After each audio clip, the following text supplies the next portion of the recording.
So, we're talking with our neighbor the other night, and of course, our unexplainable incident comes up. That leads him to discuss an unexplainable incident of his own. So, one night, in his backyard, right across the street from our house, his dogs are freaking out trying to get in. They're clawing at the door, they're crying, the hair is standing up on their back, and that's unlike them. They're outside a lot and they don't get scared. And of course he lets the dogs in, checks out the backyard, and there's a weird dark figure, and it looks almost child-sized, and he said it climbed up the tree, but it was heavy enough to cause a lot of small limbs and branches to fall down kind of dramatically. So he runs inside, locks the door, he's freaking out, of course, and to this day he never knows what that figure was. Weird, right? Really creepy. But then he tells us about the horrible, gruesome murders that happened in 1996, just a little too close to home.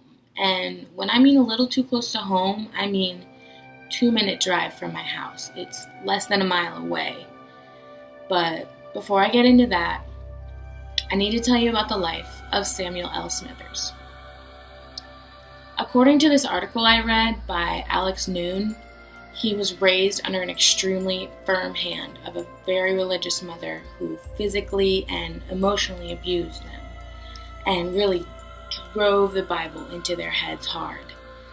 And one of the main points he drove home was that sex before marriage was a huge sin, and went as far as saying that prostitutes and sex workers deserve to be murdered because of their sins.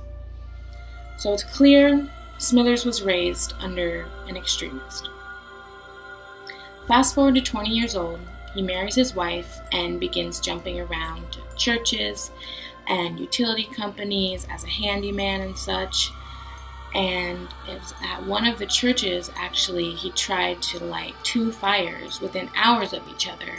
And while he never was confirmed caught for the fires, there were reports of him oddly being the first one on the scene, and firefighters said he showed signs of physical excitement due to the possible arson, and police reports expressed suspicion towards Smithers about these fires. So the church asked him to resign, and they asked him to get some psychological help. Fast forward a few years, Smithers and his wife and their adopted child head to Plant City, where he gets a job as a custodian and a general handyman at the First Baptist Church downtown. This is where he met his coworker Marion Whitehurst, who he mowed the lawn of occasionally. The First Baptist Church is still open today, with services and even a small charter school running out of it. It looks creepy though, doesn't it? Maybe that's just me. Oddly enough, my brother and I walked through the church property when we were downtown setting up utilities for our house shortly after we moved in. We walked through the church lot not long before our own incident. Even though he gave a lot of women the creeps because of inappropriate sexual comments and advances, elementary school teacher Marion Whitehurst felt comfortable enough giving Smithers a key to her property where he tended to the lawn of this 27 acres, and this property being the same property less than a mile from my house. It was May 28th, 1996, when Marion Whitehurst came to her house, and she saw Smithers washing blood off the long handle of his big axe, and she saw a big pile of blood in the carport as well. And so she asked Smithers, she says, what's going on? And he tries to play nonchalant. He says, I think it's squirrel's blood. I think somebody killed a squirrel. And she was suspicious, and then she hears moaning from one of the women still alive in the pond. So she runs for her life. She calls the police, and upon arrival, the police find both women mutilated and dead in the pond, and they were both prostitutes, and they were both mothers as well, and it's just so sad. These murders are so infamous, there's even a true crime book written about it called Deacon of Death, The Serial Killer Next Door, written by Fred Rosen. Police also felt he was responsible for a similar gruesome murder of another mother in Plant City in 1989, with the body found in a swamp just 7 minutes from where I live. It's very chilling to me to know that some of the pure horror that occurred in places so near to me. As of March 2017, Samuel Smithers was denied an appeal and left on death row, awaiting his dark fate.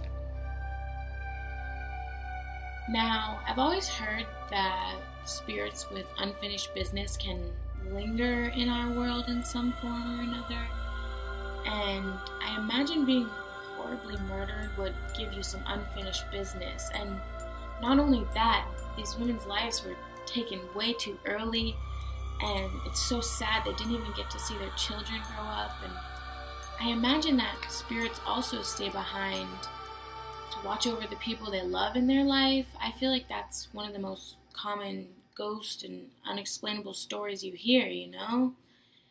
And I also remember from this mythology class I took that women are the most vengeful of spirits after their death.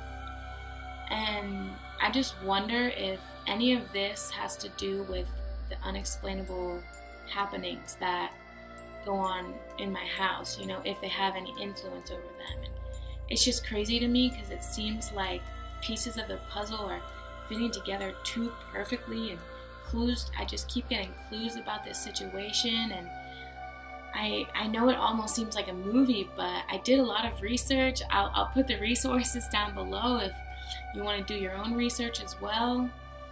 It's all really interesting.